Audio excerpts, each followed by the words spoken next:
Като Володя Димитров. Експозицията под надслов "Докосване" е подредена в художествена галерия Иван Фунев в Регионалния исторически музей. Смисълът на изкуството във всичките му форми е да ни вдъхновява, да стимулира сетивата ни, да ни кара да усетим ритъма на живота. А изкуството, което виждате тук, в тази зала, в този момент, прави точно това. Всяка една от творбите в тази зала е израз на някакво преживяване. Любов, тъга, възхищение, възмущение, патриотизъм, възкръсване от пепелта, радост и болка. Това е една лична, но и общочовешка история, в която всеки би се припознал поне веднъж. Володя е самот художник, който не търпи условности, ограничения и това се вижда във всяко негово творение.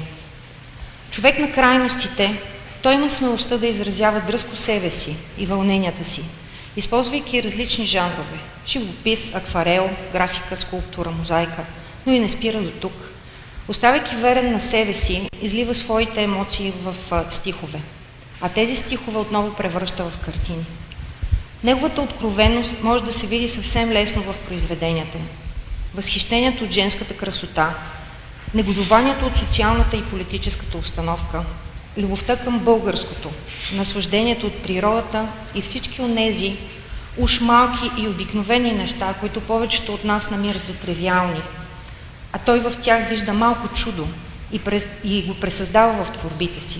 Вдъхновяват ме много неща и творя в различни стилове. Именно за това изложбата е кръста на докосване. Всичко около мен, което ме вдъхновява, пресъздавам с различни техники, заяви за телевизия Враца Володя Димитров при откриване на експозицията. Всички стилове ме влечат, значи като почнем от мозайката, тя е една от най-трудните, които се правят минимум един месец една картина, докато живописта също от играта с цветовете, боите, акварела също, който е зад мен ми харесва, графиките и скулптурата, която тук с една дървена направих, пробвах с нея и от камък най-обичам да се занимавам с камък, с тези скулптури, да правя нещо от камък по принцип.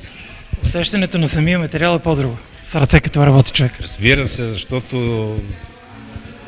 няма по-хубаво нещо, когато видиш едно купче такова камък и да изваяш и да изкараш фигура от него.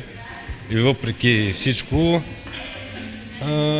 трудно се среща по време на работа, контузии и всичко това, но ми доставя удоволствие да видя крайния резултат. В света на дигиталната епоха Володя Димитров предпочита класическото. Друго е да го правиш на ръка, да посетиш и мириса на боята, как да кажем, и на терпентина. Но Класиката си е класика. Класиката си е класика, разбира се, това е.